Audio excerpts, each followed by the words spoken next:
Welcome to 10,000 Things. I'm Elizabeth Ann Atkins, co-creator of Two Sisters Writing and Publishing, and here on 10,000 Things, we share with you the 10,000 things you need to know to write, publish, and promote a book. Tonight, my topic is very important if you are trying to get a book deal. It is about how to write a book proposal. How to write a book proposal. If you have an idea or a book you've already written or a book that you're writing and you want to get a book deal, you need a proposal because a proposal is a package that's like a selling tool that shows agents and editors what your book is, why it matters, who it's for, and if there's a market for it, and if you have a platform that will support your book. So I want to dive right in. I recently completed a book proposal. It took me quite a while to work on because there's many parts that you have to gather the content, compose, and polish. And so over the years in my writing career, I've written 35 books. Um, I've written multiple book proposals, some of which were for my own work. Some of them were for books I was ghostwriting for a client that we pitched and sold to major publishers in New York. And others were that I was writing for someone to use to pitch just for them to get a book deal for themselves. So they hired me to write their book proposal. So I want to share with you some insights into first, what is a book proposal and what you need to create a positive, powerful, and marketable book proposal that will actually get you a good book deal with a large monetary advance as well as a strong marketing package that comes along with it. So let me get started. Years ago, my agent told me to read this book, How to Write a Book Proposal by Michael Larson.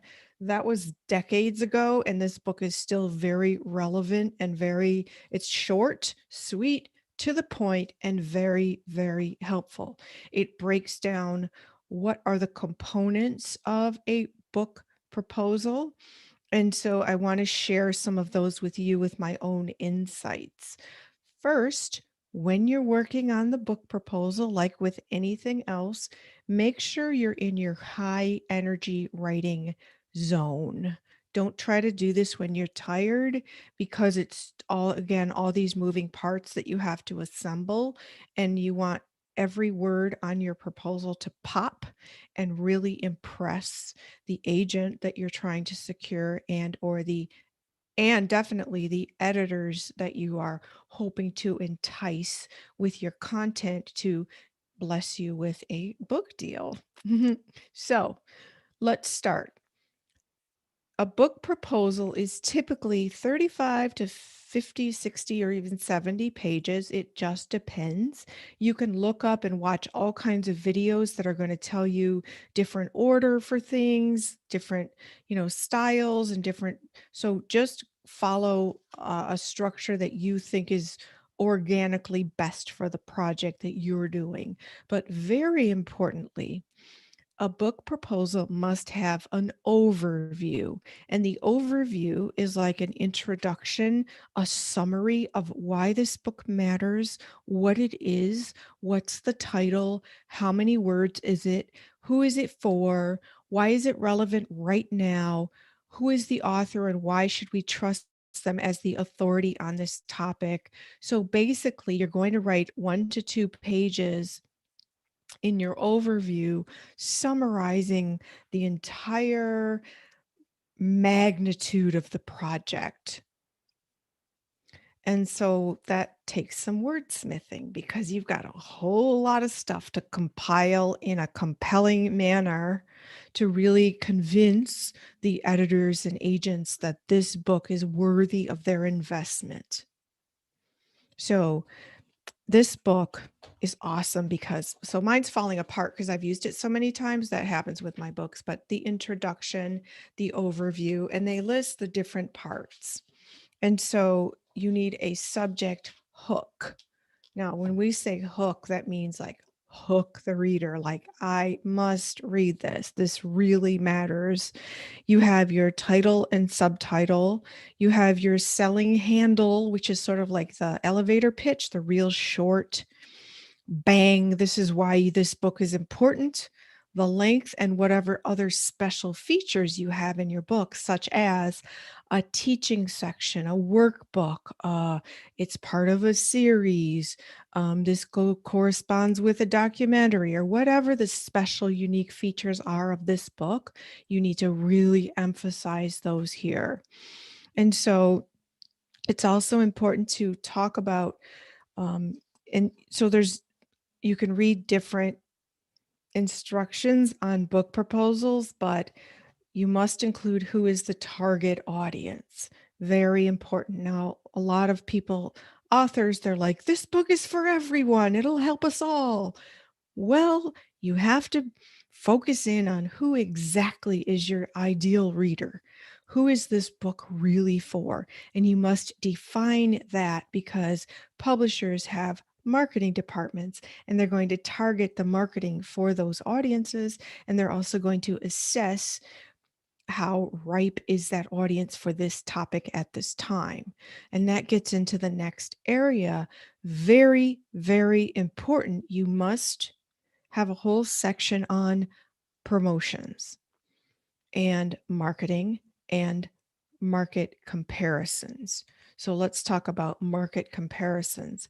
You need to do research on other books that are similar so that you can identify, first, the competition, secondly, what's selling in this genre or this topic area, and third, where's the void that you're going to fill.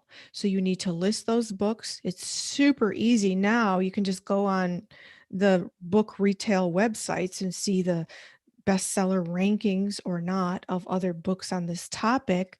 You can also see and write out in the proposal how your book differs, is better than, or addresses issues that other books are not addressing.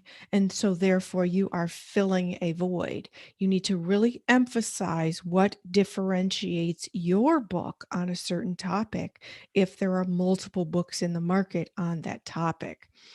And so one way that you can differentiate is in the section about the author. Because if the author is very well known, controversial, notorious, has a big following, does something very unique, you really need to emphasize why this book on this topic, even though the topic might have been, really saturated, this author, this person has such a unique perspective and insight that there must be a book by this person now. So it's up to you to do the writing, to craft and convince accordingly. So there's about the author. I already talked about the overview and the market comparison. Now, we did a show where Catherine kept saying the word platform when agents are looking to decide if they're going to take you on as a client to shop your book or book proposal to the publishers in New York. They want to know if you have a platform. Now, platform means you have a following. Platform means the publisher can say, oh, they have 10,000 followers or more on XYZ social media platforms. Therefore, when they announce that they have a book, the 10,000 plus people are going to buy the book, because the publisher, of course, wants to put out quality content that helps the world learn. However, they want to make their money back. So when they invest in you, they want to make certain that they're going to sell the books and make money. It's a business.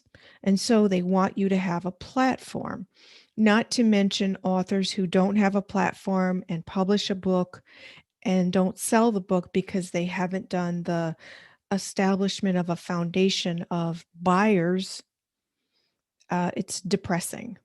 So you don't want to be in that position. You want to make sure that the investment in time, energy, money, heart, soul, tears, everything else that goes into writing a book and publishing one is you get a good return on your investment. And so that's what publishers are looking for, a good return on the investment.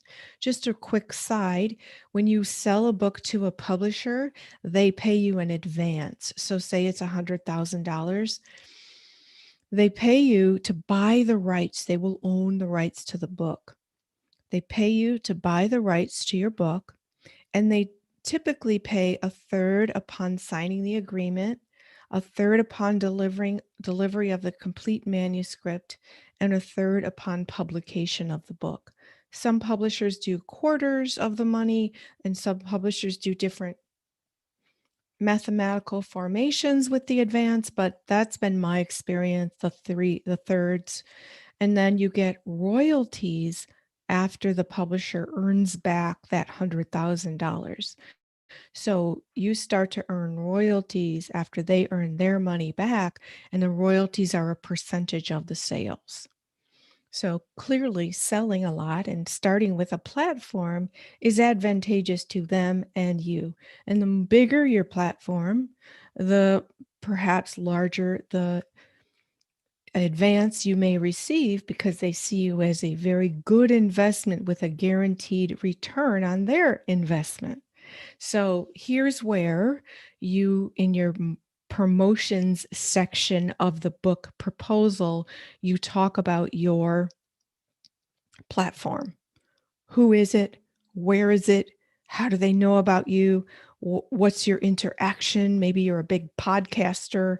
Maybe you're a social media influencer.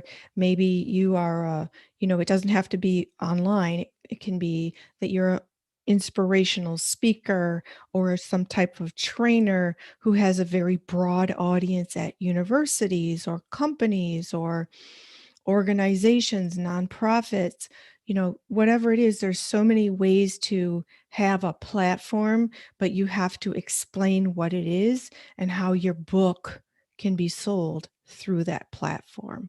So here's an example. If you are an inspirational speaker and you speak to 500 or 1,000 people at a company up each time, and you can make it so that that company will order 500 or 1,000 books for each of your speaking engagements, that's going to be a pretty attractive lure for a publisher to say, yes, we want to publish your book because you have this huge machine that we can plug the book into and guarantee the sales.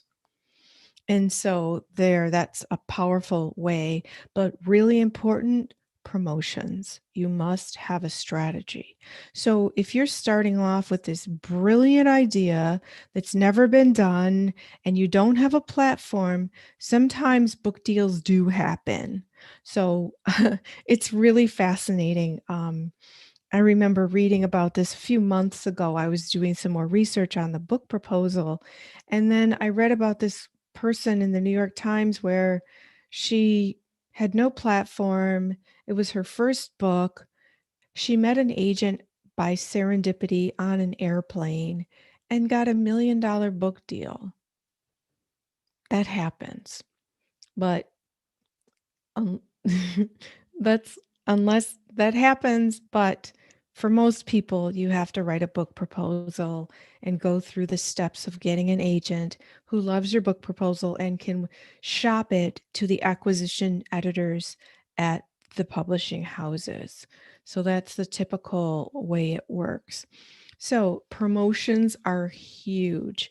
In addition, you're going to need one or two excellent sample chapters. So those are complete chapters from the book so that the agent and editor can see how you're going to execute this idea in writing, because it might be the best idea ever, but if you don't have the skills to execute it in a way that's very engaging, they're going to pass.